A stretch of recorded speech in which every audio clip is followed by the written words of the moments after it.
എല്ലാവർക്കും തനൂസ് കിച്ചണിലേക്ക് സ്വാഗതം. ഇന്ന് ഞാനിവിടെ ഒരു മോർണിംഗ് വ്ളോഗാണ് ചെയ്യാൻ പോകുന്നത്.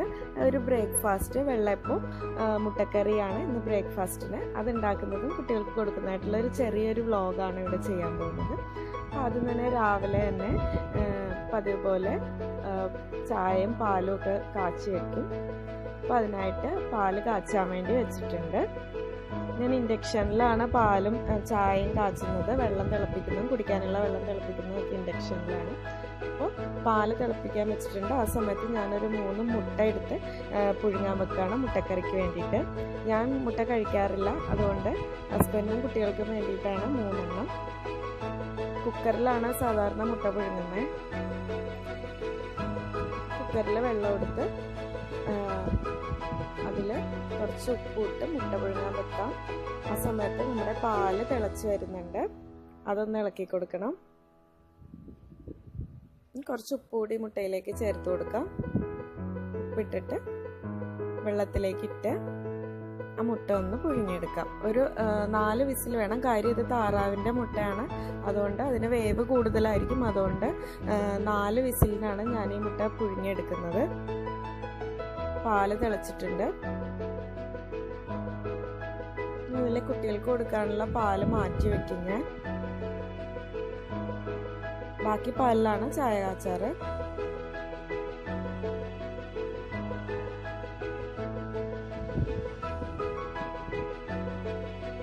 പാൽ അരിച്ചെടുത്ത് വെച്ചിട്ടുണ്ട്.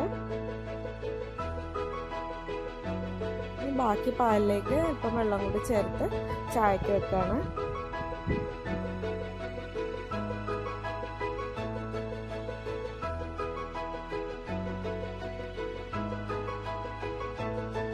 ചായപ്പൊടി ഇട്ട് കൊടുത്ത്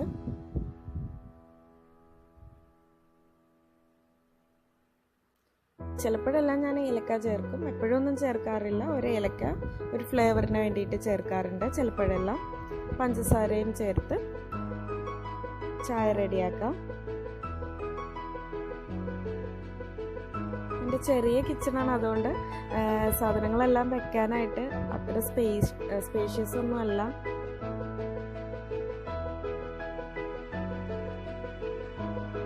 പാലിലേക്ക് പഞ്ചസാര ഇട്ട് അത് മാറ്റി വെക്കാം. കുട്ടികൾ എണീക്കുമ്പോൾ ആദ്യം തന്നെ പാലാണ് കൊടുക്കാറ് മോന്. ചായ അരിച്ച് മാറ്റി വെക്കാം.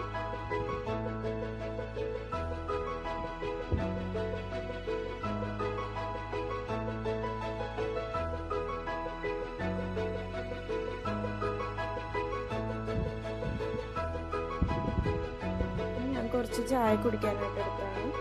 ആ സമയത്ത് കുക്കറിൽ 4 വിസിലെല്ലാം വന്നിട്ടുണ്ട്. ചായയും 2 ബിസ്ക്കറ്റും എടുത്ത് വെച്ചിട്ടുണ്ട്.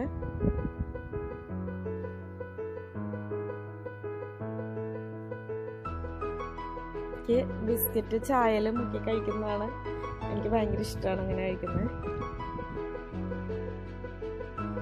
സാധാരണ രാവിലെ ഇങ്ങനെ ബിസ്ക്കറ്റൊന്നും കഴിക്കാനൊന്നും ടൈം ഉണ്ടാവില്ല. ഇനിയിപ്പോൾ 2 സവാള എടുത്തിട്ടുണ്ട് നമ്മുടെ മുട്ടക്കറിക്ക് വേണ്ടിയിട്ടുള്ള. അതെല്ലാം നന്നാക്കി എടുക്കാം.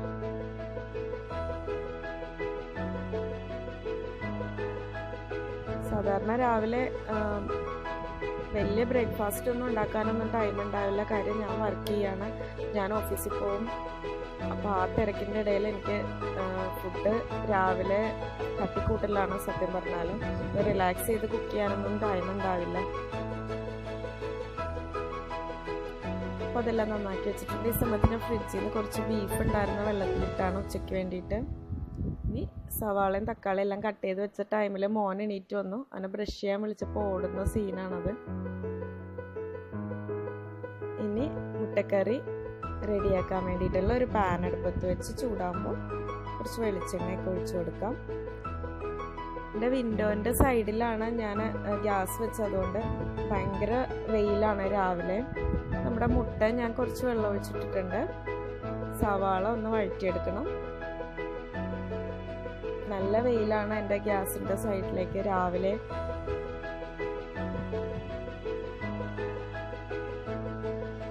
അതുകൊണ്ട് ചിലപ്പോൾ ക്ലിയർ ആവില്ല വെയിലടിച്ചിട്ട്. ഇനി ചതച്ച് വെച്ചിരിക്കുന്ന ഇഞ്ചിയും വെളുത്തുള്ളിയും പച്ചമുളകും കൂടി ഞാൻ ചതച്ച് വെച്ചിരുന്നു, അതുകൂടി ചേർത്ത് വഴറ്റി കൊടുക്കണം.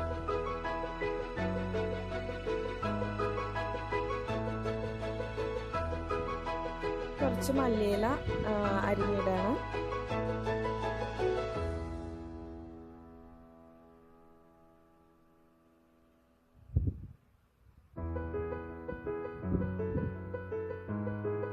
മല്ലിയില കൂടി ഇട്ടതിന് ശേഷം നന്നായിട്ടൊന്ന് വഴറ്റി കൊടുക്കാം. തീ കുറച്ച് വെച്ചിട്ട് ഇനി പൊടികളെല്ലാം ഇട്ട് കൊടുക്കണം.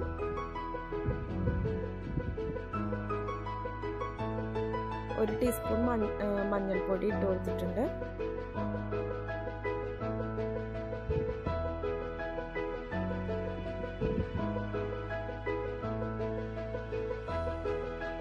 ഇനി ഒരു 1.5 ടീസ്പൂൺ മുളക് പൊടി ഇട്ട് കൊടുക്കാം.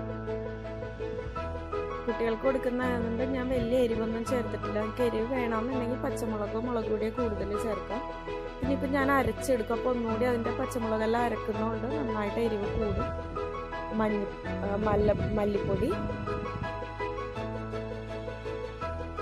മല്ലിപ്പൊടി ചേർത്തിട്ടുണ്ട് 1 ടീസ്പൂൺ.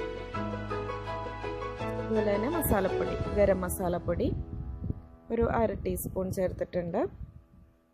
എഗ് മസാല ഉണ്ടെങ്കിൽ അത് ചേർത്താൽ മതി, പൊടികളൊന്നും ചേർക്കണമെന്നില്ല. കുറച്ച് കുരുമുളക് പൊടി കൂടി ചേർത്തിട്ടുണ്ട് ഞാൻ. പൊടികളെല്ലാം ചേർത്ത് പൊടികളുടെ എല്ലാം പച്ചമണം മാറുന്നവരെ ഒന്ന് വഴറ്റിയതിന് ശേഷം നമ്മൾ തക്കാളി ചേർത്ത് കൊടുക്കാം.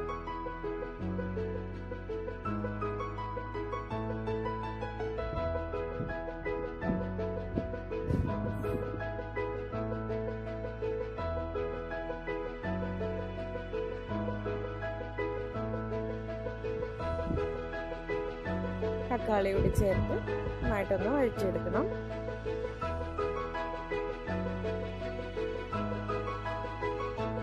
ആ സമയത്ത് ഞാൻ മുട്ടയുടെ തൊണ്ടെല്ലാം കളഞ്ഞെടുക്കുന്നത് ഇവിടെ ഹസ്ബൻഡാണ്.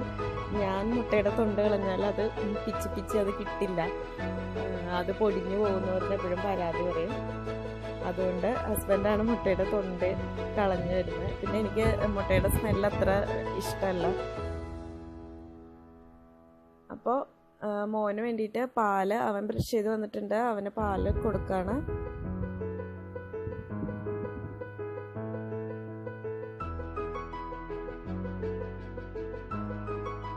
അതിങ്ങനെ ചുണ്ടത്ത് വെച്ചോണ്ടിരിക്കുകയുള്ളൂ, അത് കുടിക്കില്ല. പിന്നെ ഞാൻ വഴക്കൊക്കെ പറഞ്ഞു വേണം അത് കുടിപ്പിക്കാനായിട്ട്. ഇനി ഞാൻ വെള്ളയപ്പം ചുടാൻ തുടങ്ങി. വെള്ളയപ്പത്തിനുള്ള പച്ചരിയൊക്കെ ഞാൻ തലേദിവസം രാവിലെ തന്നെ വെള്ളത്തിലിട്ട് വെച്ച് സന്ധ്യയായപ്പോൾ അരച്ചെടുത്താണ്. ഇതുപോലെ പച്ചരി, ഇത് തലേദിവസം ഞാൻ കുതിർത്തി വെച്ച പച്ചരിയാണ്. ദിവസം തന്നെ കുറച്ച് തേങ്ങയും ഉള്ളിയും ചുവന്നുള്ളി, ഒരു 3 ചുവന്നുള്ളി. ഞാൻ സാധാരണ വെള്ളയപ്പം ഉണ്ടാക്കുമ്പോൾ അതിൽ സോഡാപ്പൊടിയോ ഈസ്റ്റ് ഒന്നും ചേർക്കില്ല. ചുവന്നുള്ളിയും തേങ്ങയും പിന്നെ നമ്മുടെ ചോറുമാണ് ചേർത്തിട്ടാണ് അരച്ച് വെക്കാറ്. അപ്പോൾ തന്നെ എനിക്ക് നല്ല വെള്ളയപ്പം കിട്ടും, നല്ല സോഫ്റ്റ് ആയിട്ടുള്ള വെള്ളയപ്പം കിട്ടും. വേറെ ഈസ്റ്റ് സോഡാപ്പൊടി ഒന്നും ചേർക്കേണ്ട ആവശ്യമില്ല ഇതിനകത്ത്. പിന്നെ ഞാൻ ഒരു നുള്ള് പെരിഞ്ജീരകം കൂടി ചേർക്കും. എനിക്ക് ഈ റെസിപ്പി എൻ്റെ ഉമ്മയാണ് പറഞ്ഞു തന്നിരിക്കുന്നത്. 2 ടേബിൾ സ്പൂൺ പഞ്ചസാര കൂടി ചേർക്കുന്നുണ്ട്.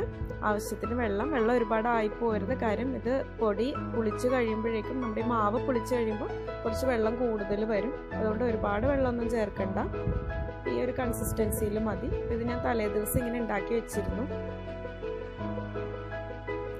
അപ്പോൾ അതാണ് ഈ വെള്ളയപ്പം. ഞാനിപ്പോൾ അതുകൊണ്ടാണ് വെള്ളയപ്പം ചുടുന്നത്.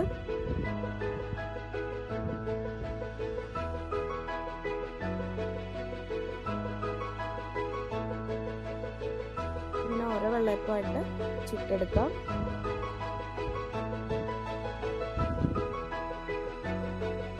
ഈ ചട്ടി നല്ല ചൂടായിട്ട് വേണം മാവ് ഒഴിച്ചു കൊടുക്കാനായിട്ട്.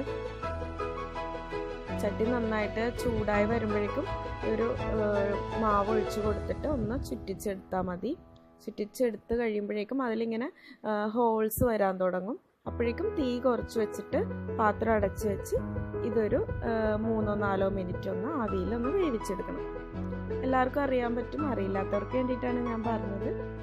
അപ്പോൾ ആ സമയത്ത് നമ്മുടെ അരപ്പെല്ലാം മുട്ടക്കറിയിലേക്ക് വേണ്ട അരപ്പെല്ലാം തണുത്തിട്ടുണ്ട്.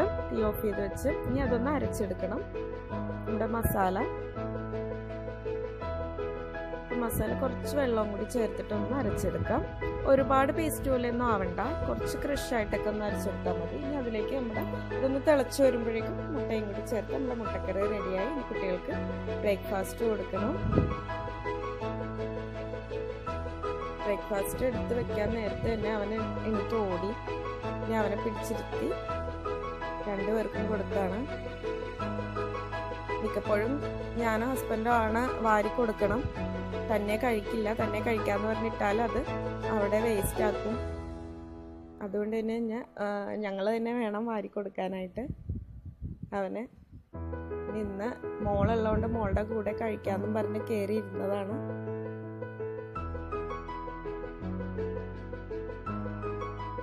രണ്ടുപേരും ഭക്ഷണം കഴിക്കാൻ വളരെ മടിയുള്ള ആളുകളാണ്. TV കണ്ടുകൊണ്ടാണ് രണ്ടുപേരും ഭക്ഷണം കഴിക്കുന്നത്. എങ്കിലേ കുറച്ചെങ്കിലുമൊക്കെ കഴിക്കാറുള്ളൂ. അതുകൊണ്ട് ഞാൻ കാർട്ടൂൺ വെച്ച് കൊടുക്കും ഭക്ഷണം കഴിക്കാൻ നേരത്ത്. അപ്പം അത് കണ്ടറിയാതെ അങ്ങനെ കഴിച്ചോളും. നിഞ്ച ഹട്ടോരിയാണ് ഫേവറേറ്റ് ആയിട്ടുള്ള കാർട്ടൂൺ. അപ്പോൾ ആ സമയത്ത് ഞാൻ ബാക്കി പാത്രങ്ങളെല്ലാം വാഷ് ചെയ്തെടുത്തു. അപ്പോൾ എൻ്റെ ബ്രേക്ക്ഫാസ്റ്റ് വ്ലോഗ്, എൻ്റെ മോർണിംഗ് റുട്ടീൻ ഇതാണ്. അപ്പോൾ എല്ലാവർക്കും ഇഷ്ടപ്പെട്ടു എന്ന് കരുതുന്നു. തീർച്ചയായും ഇഷ്ടപ്പെട്ടെങ്കിൽ കമൻറ്റ് ചെയ്യുക, ലൈക്ക് ചെയ്യുക. സബ്സ്ക്രൈബ് ചെയ്യാത്തവരുണ്ടെങ്കിൽ തീർച്ചയായും സബ്സ്ക്രൈബ് ചെയ്യുക. വീണ്ടും പുതിയ റെസിപ്പിയായിട്ട് കണ്ടുമുട്ടാം.